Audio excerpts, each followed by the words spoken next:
and welcome to FCN Prime News. Can somebody hit the teleprompter though? All right.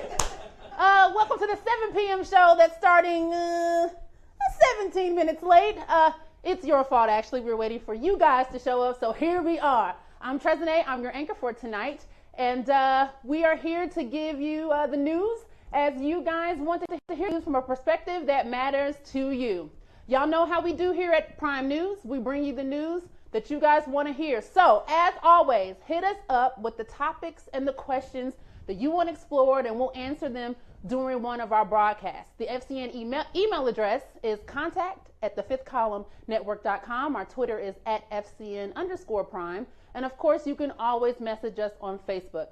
As always, we are simulcasting live on Facebook and YouTube, so you know what that means. Don't be shy. Tell us what you really think in the comments. Just keep it nice, or not. Before we jump into the news for today, can y'all do us a quick favor? Share this broadcast. Share it to your page, share it on your Twitter page, let your friends, your family, and whomever else y'all know that you're watching this tonight, okay? Don't keep all the fun to yourselves now. I'll wait for y'all to go ahead and do that. Just hold on. Y'all got some whole music or something to, no? Nothing for them? Some whole music? Some whole music? No, hold. There's some holes in this house. There's some holes in this house. There's some... All right, y'all messing up my teleprompter. Okay, story number one. A man leaves a mason jar filled with explosive chemicals and nails at an airport in North Carolina. And mainstream news decides it's totally not newsworthy, so nobody knows about it. This happened last Friday at around 6:30ish in the morning when the jar was discovered outside of the curb of a terminal near baggage claim at the Asheville Regional Airport in North Carolina. It was an explosive for the movies. Ammonium nitrate, sterno fuel with steel wool wrapped around the nails, and a 410 gauge shotgun cartridge, and an alarm clock. Where did he get this explosive starter kit from? Please tell me. Next to the tiki torches? No? Listen, I don't know much about building explosives, but I do know what an 80s action movie bomb looks like, okay? The bomb was deemed to be an explosive. It was real, but it was defective. Could that be because he was missing the red and blue wires? Come on, we all know there's supposed to be red and blue wires with a bomb. Anywho, the FBI had to become involved, collecting evidence on the scene, including surveillance video from the airport to identify the person responsible for leaving the package. It took them a little over 24 hours to find this dude. Wait. It took y'all 24 hours. So y'all got the TSA and their pat downs. Their breast curvature pat downs. Ladies, you know how they do, right?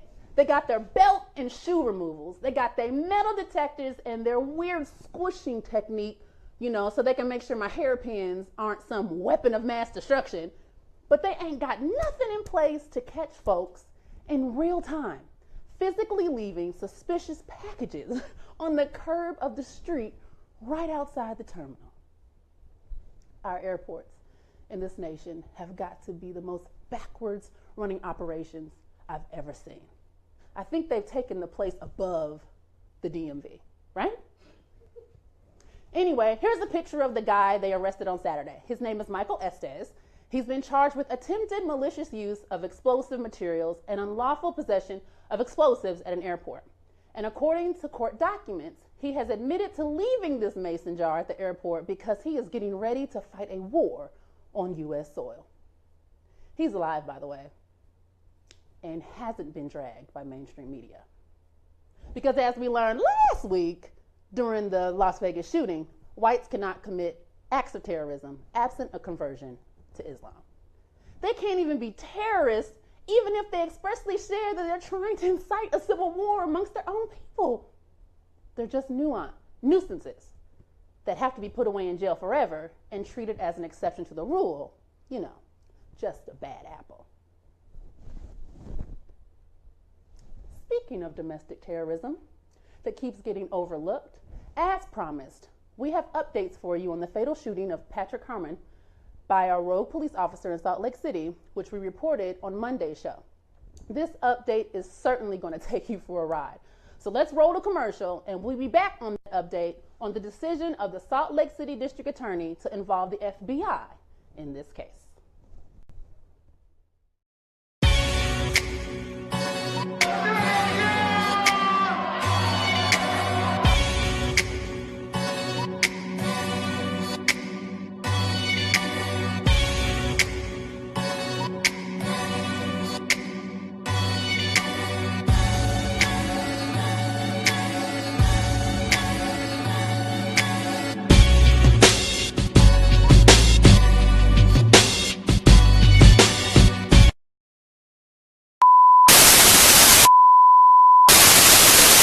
Hello, Evil Corp.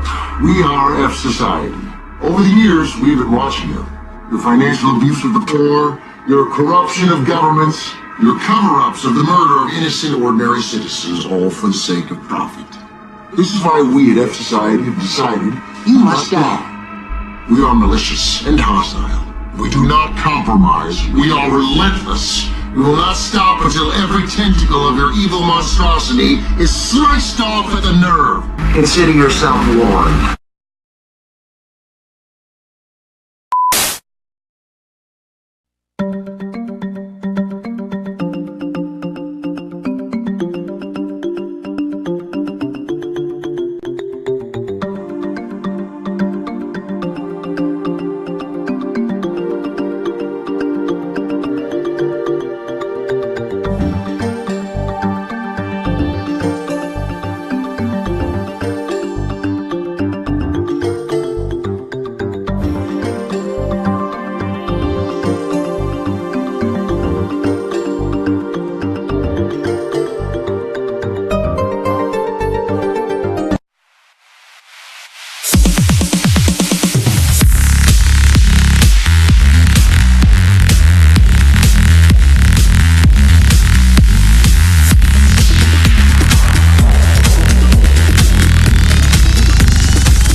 Everybody, welcome back.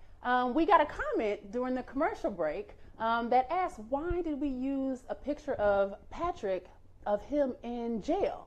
And I want to let you guys know, I had no idea that that was a picture of him in jail. I literally was trying to just avoid the pictures of him that are in the video. And I was like, oh, he looks nice. I paid no attention to that. And I want to say that I'm so sorry and apologetic, because that would never be the intent of FCN. We definitely would never do that, particularly to one of our own. So I want to apologize for that, and thank you for pointing that out. I'll certainly be much more careful next time. So continue with the story. Thank you, ma'am. All right, so we're back. And if you're just now tuning in or you're a first-time viewer, we want to say welcome. As always, we are still live and bringing you the news that you want to hear from a perspective that matters to you. So please hit us up in the comments with questions or thoughts, just as that particular viewer did, and we'll be sure to answer them just as we did. So on to this second story for tonight about Patrick Harmon. On Monday, we reported on the fatal shooting of the 50-year-old Harmon after he was pulled over on his bicycle on August 13th, 2017 for crossing 6 lanes of traffic and a median without the required red taillight. The traffic stop did result in Patrick being shot 3 times by a police officer after he had already begun to flee away from the officers. He was shot once in the left hip, once in the arm, and once in his side. He was in critical condition on the scene and later died at a nearby hospital. After a 7-week investigation into the shooting, which was complete with full body cam footage from beginning to end, the Salt Lake City District Attorney declined to bring charges against the officer who fired the shots. The district attorney said that they found sufficient evidence to support the officer's statement that he feared for his life. Social media, the Harmon family, and activists went crazy because the body cam footage, which does show that Harmon had a knife in his possession, was running away from police when the shots were fired. Not just beginning to run away. No. He was many arm lengths away from police when the officer fired those shots. Yes, the officer feared for his life as Harmon was fleeing away. So now, a few days later, after announcing no charges would be brought, it was announced that the district attorney reached out to the FBI in a written letter formally requesting an investigation into the case. Patrick's nephew spoke to media and said that he was so pleased that the DA would send a letter asking the FBI to jump in. Lord. The FBI ain't gonna do nothing, nephew. It's a trick, a scam. It is the appearance of doing something, knowing it won't work out, but not telling you that so that they can look like they're doing all they can. We've seen this before. Anybody ever been in the business of customer service? You know your company's policies, yet you have someone complaining about something you simply cannot, or you know your employer will not, redress. So what do? You pretend to do everything you can. You talk to everyone you can, this supervisor, that manager, knowing ain't nothing gonna change. But you're being so nice and warm that when you give the customer the final no, the customer is disarmed and truly thinks you tried. Yeah, that's this situation. How do we know this? First, the DA's letter to the FBI comes 2 days after protesters called for him to be fired over the investigation. 2, the FBI has a history of not doing a thing in police shooting cases. According to a 2016 special report by the Chicago Tribune, which focused just on 702 police shootings in Chicago over a specific period of time, not one federal enforcement official has brought criminal civil charges against an officer in these shootings. Matter of fact, an examination of government data and interviews show federal authorities have only brought civil rights charges against law enforcement in Chicago in about 24 cases or so. But guess what? None of them involve shootings of citizens by police. 0. In that same report, it concluded that this is a standard throughout the entire nation, not just Chicago. Department of Justice officials shared in that report that as much as they would like to bring more federal civil rights cases, their hands are tied by laws that require them to prove that officers acted willfully. That is, that they intentionally sought to deprive someone of their constitutional rights, which is not the same as incompetence, bad training, or poor judgment. Completely different legal standard. It is, by all accounts, a very high bar for prosecutors to overcome. See, local police can charge for recklessness or negligence, but not federal prosecutors. Nope. So basically what I'm saying is that in these cases, the FBI has less power and the Salt Lake City DA knows it. So backwards, you think the federal prosecutors will have more tools in the shed than the local prosecutors. So I'm sorry to the Harmon family. That letter from the Salt Lake DA to the FBI is a play. He knows that when the federal prosecutor declines to press charges, it will make his decision not to press charges look justified, when really it's a matter of a different legal standard. I said it on Monday, and I'm going to say it today. Until and unless laws and legal standards are changed in this nation regarding legal process, Black, brown, Asian, Native Americans, immigrants are going to remain on this hamster wheel of injustice. Voting isn't enough. Protesting isn't enough. It is the ousting of folk to put your own in their place, to directly make change to laws where you start. All right. If you have a comment or a thought or a question, share it in the comments. We definitely want to hear from y'all. In the meantime, we're heading to commercial, and we're going to hear from the talented journalist and sports guy, J.Co. And he's going to tell you about corruption in the soccer world, sports teams boycotting Trump hotels, and the unintelligent remark by former sports journalist Keith Olbermann. And of course, he's going to touch on the MLB playoffs. Stay tuned.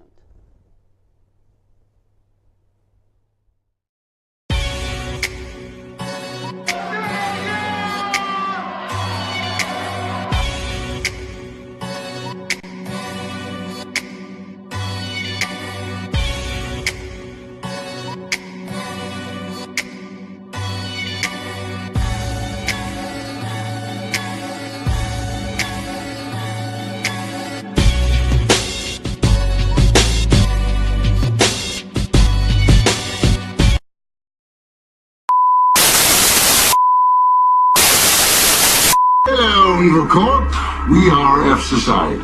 Over the years, we've been watching you. Your financial abuse of the poor, your corruption of governments, your cover-ups of the murder of innocent ordinary citizens, all for the sake of profit. This is why we at F Society have decided you must die. We are malicious and hostile. We do not compromise. We are relentless. We will not stop until every tentacle of your evil monstrosity is sliced off at the nerve. Consider yourself warned.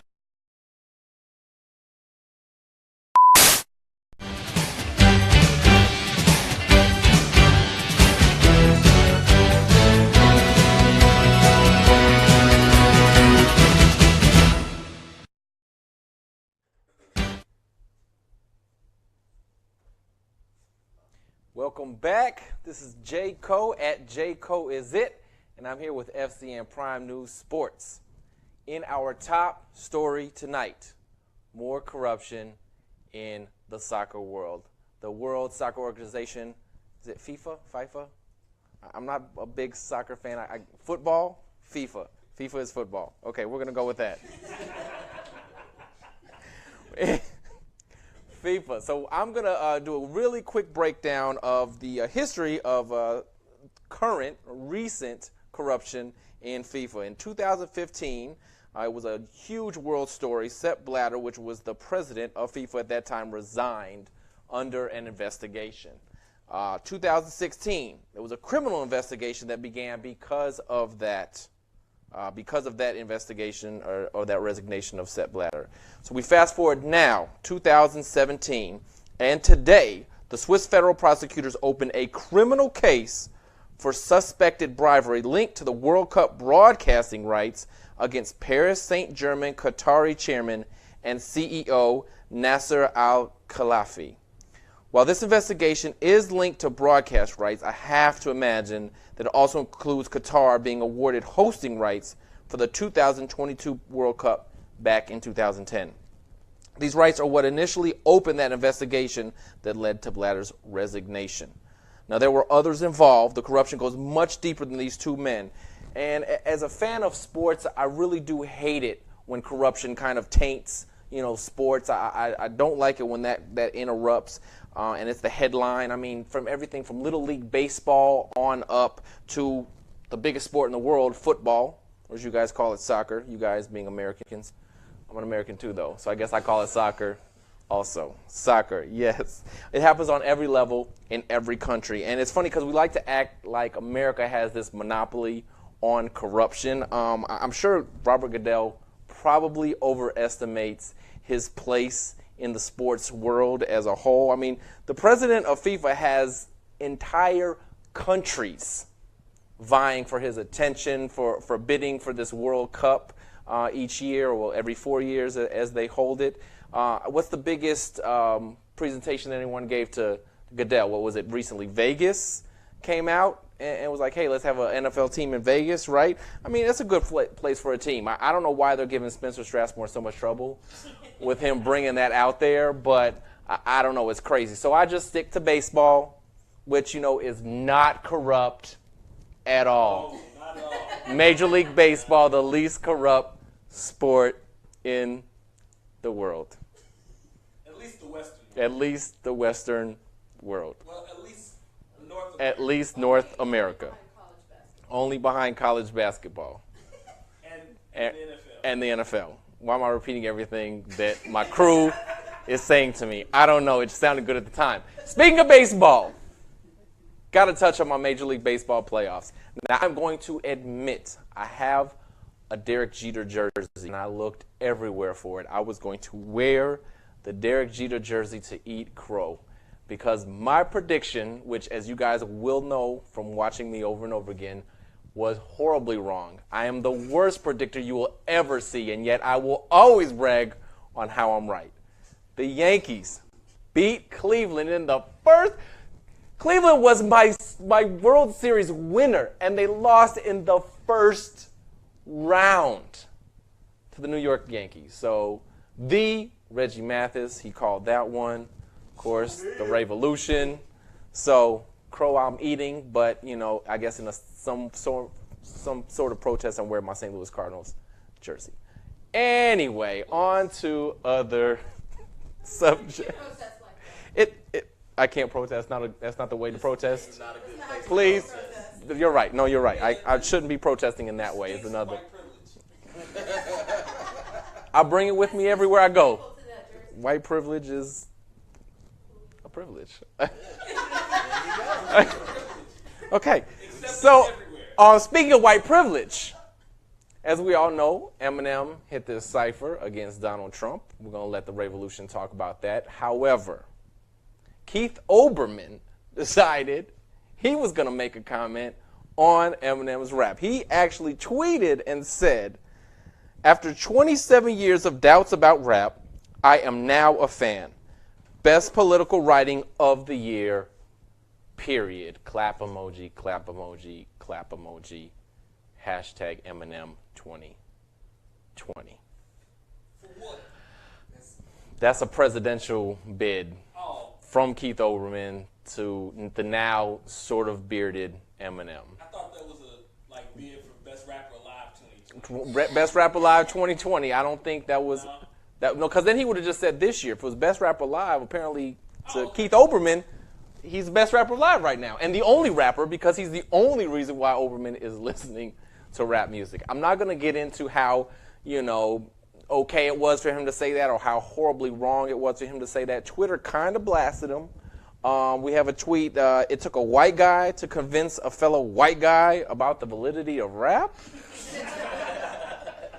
How'd that sound? But I will mention that Mr. Olbermann, as a seasoned journalist, should have done a modicum of research before tweeting that tweet. There was so much wrong with that, starting off with the very first statement, 27 years. Where is this number coming from? Olbermann is not 27 years old. Rap has been along way longer than 27 years. Where is that number coming from? I don't know. What's going on? So he probably should not have said that, or very carefully considered it, rephrased it, and then, tweeted something else. Yeah. So anyway, Mr. Olbermann, ready to show your white privilege. As if I would never do that. And moving on. The room is quiet. I'm surrounded by black people right now. I'm going to just move on. So anyway, in our final story, the bottom of the sports world. Apparently, a journalist from the Washington Post, his name was David Fahrenthold, did a very deep investigation on the on all major sports teams, NFL, MLB, hockey, as well as basketball. And apparently, all the major league teams, the professional teams that used to stay at Trump hotels, are no longer staying at them anymore. There was one they didn't get an answer from. He wrote on a piece of legal paper, if we can bring that picture up. Apparently, I was trying to interpret I think he says Indiana Pacers, and then there's an arrow. So he's telling us the arrow, look over that way. I don't know. I can't really interpret this list. But apparently what it means is that all these teams, except for the last one, the New Orleans Pelicans, no longer stay at Trump hotels. They didn't get a lot of answers from some of the other leagues yet, but apparently they're investigating. What does this mean? Everybody hates Donald Trump. I mean, is there anything else I actually need to say? But what just strikes me is that owners of these professional teams, all of them, are older, rich, white guys. If you're losing the backing of the older, rich, white guys, how are you president? How did that happen? I'm still, I don't know, flabbergasted. But I'm just a humble sports journalist. What do I know about politics? That would be Tresnee's job. Maybe she can break that down for us at a later time. Speaking of Tresnee, we're going to kick it back to her. And I thank you guys for watching FCN Sports. See you next week.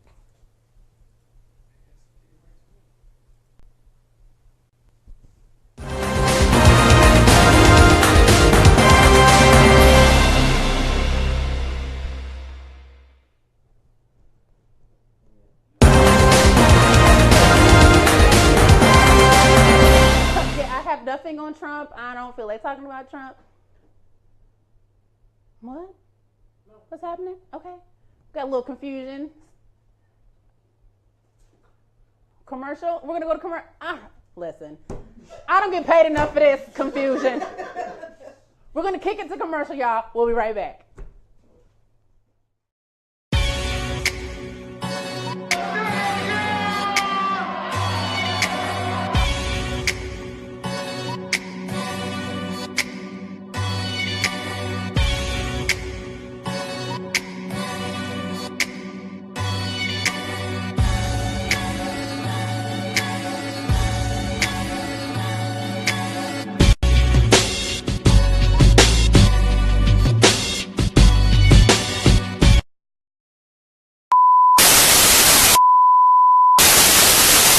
Hello, Evil Corp. We are F Society. Over the years, we've been watching you. Your financial abuse of the poor, your corruption of governments, your cover-ups of the murder of innocent, ordinary citizens, all for the sake of profit. This is why we at F Society have decided you must die. We are malicious and hostile. We do not compromise. We are relentless. We will not stop until every tentacle of your evil monstrosity is sliced off at the nerve. Consider yourself warned.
Oh, that's for me?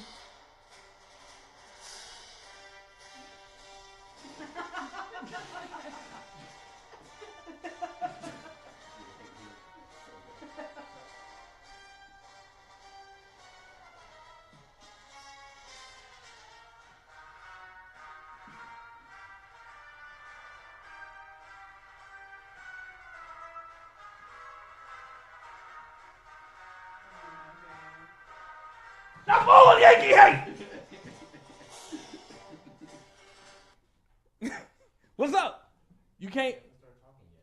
Yeah, but probably not even the music. This is the revolution. What's happening right now? Yeah. Yep. I don't know. What's happening? Is everything good? Oh. Okay. Well, I don't know what you did, Heather. You over there screwing up. Nevertheless, I am the Revolution, and welcome back to FCN Prime News. And we are gonna talk all things pop culture right now. I'm sorry that we had this little thing where I'm like, who's it? Who's it? What? What's it got? I don't know. I'm just listening to producers behind the scenes. It's a whole bunch of people, a whole bunch of chefs, and like maybe a couple cooks. I don't know. But nevertheless, I'm on right now, and we're gonna talk about pop culture.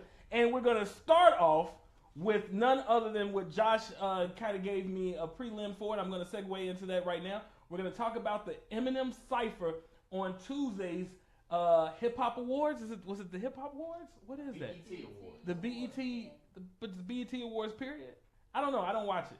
Yeah, I just watch the Cyphers later. Nevertheless, Eminem gave probably one of his most scathing performances on the BET platform known as the BET Awards in their cypher. I wish you all were in the studio because Joshua, the J. Cole was actually watching. J. Cole was actually watching. He said, "Oh, Eminem just did the Black Power." He just did the Black Power fist. So that is what I want to talk about tonight, is how everyone responded to that cypher. everyone on social media, especially celebrities, athletes, praised Eminem. Like we had, let's see here, who was the list of people? We had LeBron James, Colin Kaepernick, J. Cole, Diddy. They all praised him and saluted and thanked the legendary MC for his raw talent and the lyrics, man. I mean, incendiary lyrics to Donald Trump, who apparently, I think Kanye made sure to say that George Bush doesn't like black people, but I think this dude really doesn't like black people or Asian people or Native Americans or gays or the disabled or well, he likes women. Just the really hot ones. And the ones that know how to shut up. I go to Yankee games all the time. It's huge. So here's the thing. A lot of people were praising Eminem. However, there is a cross-section of people in the black community who has not had the same excitement and praise for the top 10 greatest of all time MCs. One man, I said it, J-Rod. One of the, he's in the top 10 all time. One young man out there on Facebook, his name is M. Chan Speaks. He actually had a live post that, you know what? Let's just watch it. Can we roll that video? First things first, Trump screwed over a lot of poor Caucasians, so don't think Eminem's vitriol towards Trump is solely rooted in him wanting to stand up for black people. But even if it was genuine, any Caucasian who wants to help us, their one job is to speak to their people, not speak to us, not for us to listen to them, not for us to follow them. Their one goal is to speak to their people, show them how crazy their asses are, and try to get them to stop. That's it. The reason why we have to totally ignore Eminem, because we have to understand the psychological and historical ramifications of this thing.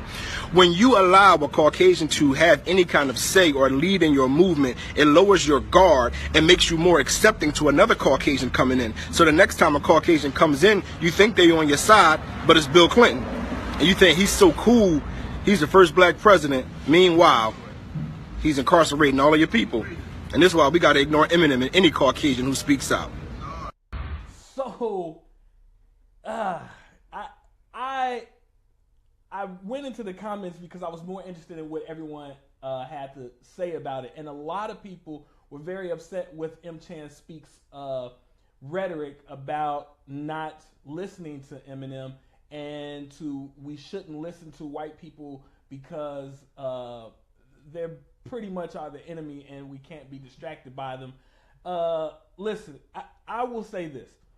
There's a little truth to what he's saying, and then there's a little truth to what other people are saying, that we need allies. And I'm going to be very honest with you. I think that we need allies. But here's what I would like to say in the editorial, in the op-ed piece right now. I want to say this. I think that what he wanted to say, but I can't speak for him, but I'm going to speak for myself on this issue. I think that we, as black people and other people of color, always see when a white person says the exact same thing, 10, 100, 1,000 black people, people of color, women, and other minorities, I was saying that when a white person said it, it's like, oh God, yes, yes, oh, Hercules, you get excited when one of your fair-skinned cousins says the same thing what your brown-skinned brother has been saying the whole time. I think that is problematic because we tend to not listen to one another and we drown each other out. And I think that maybe we should spend more time congratulating and supporting somebody that look like you. Support. Hit subscribe. Hit like. Why don't you share this video? Because y'all Mickey Fickies, y'all so-and-sos out there looking real non-supportitude right now. I said it. So what? I say it again. He said what he said. Yup. So anyway, we moving on to my next story, which, buddy, I'm gonna report on some other domestic terrorism that takes place here in America. rape culture. Yeah, I said that. Rape culture is terrorism. It is terrorizing everybody that don't want your touches and comments and street harassment. I get street harassed all the time. I have a very voluptuous booty. And harassers. Harasser. And you see how quickly it is? Make one joke, people laugh. Does that mean they agree with it? But here's the issue.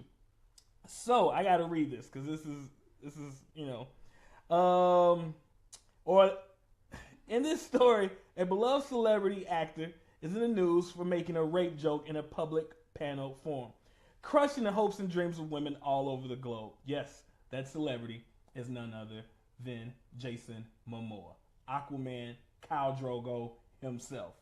The Bay of all bays, according to the most recent study of social media Bay rankings, which is true, I'm sure it is, who is most known for his role as Khal Drogo in HBO's Game of Thrones, has been thrust into the limelight for making the most ridiculously unnecessary comment about rape at a 2011 Comic-Con in San Diego. Did I really use the word thrusted? Yeah, I did. I'm always thrusting. I have the best air pump. When you were talking about your voluptuous booty, your mom said, hey. Oh! She's like, I made that. She did. Lord, what is wrong with me, right? What is wrong with me? Let's roll a video that surfaced recently because really, you guys have to hear it out of the Hawaiian's mouth. See what I did? But as far as sci-fi and fantasy, I love that genre. It's just that there's so many things you can do, like rip someone's tongue out of their throat and get away with it and rape beautiful women. You know?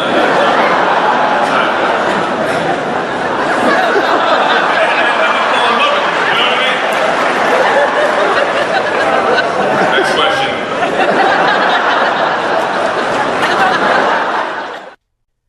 Now, this is an awful time to be a celebrity, especially making rape humor like that, especially coming off the heels. And I don't even think we're coming off of it. We're still learning more about the Harvey Weinstein situation. I don't know what to say after that because I think that I'm most bothered by the fact that social media has been really quiet about this. And all the lovers and bae of Jason Momoa haven't said much. Matter of fact, I think we have a handful of tweets. Can we see what these tweets said? At Meg Assens. Okay. Everyone laughing after Jason Momoa jokes about rape is rape culture. That laughter is why victims don't come forward. Okay, ask a quick question. What's the ethnicity of that person? It's a picture of Superwoman, so I can't. Okay. I mean Wonder Woman, so I can't. Wonder Woman? Yeah. I'm going to assume white. Okay. Continue. All right. Okay. White. Against. At IMGM Johnson. Uh-huh. Jason Momoa. He a man, right? Men is still trash, right? Oh, okay. I was just checking. Ooh. That was a black man, right? It was. Ooh, burn. And Just Call Me Shelly said, Jason Momoa, WTF are you doing, dear? But then it had an Ice Cube, that picture of Ice Cube was like. Yeah, the Ice Cube face. That was it, huh? That was it. Man, so what she was black, right? Okay, so social media was an outrage over Weinstein, but I'm not seeing the same energy. Can you all tell that there was the same energy in there? Like, we've been dragging Harvey Weinstein for over a week now, and Jason Momoa has received crickets. And here's something I just want to put out there.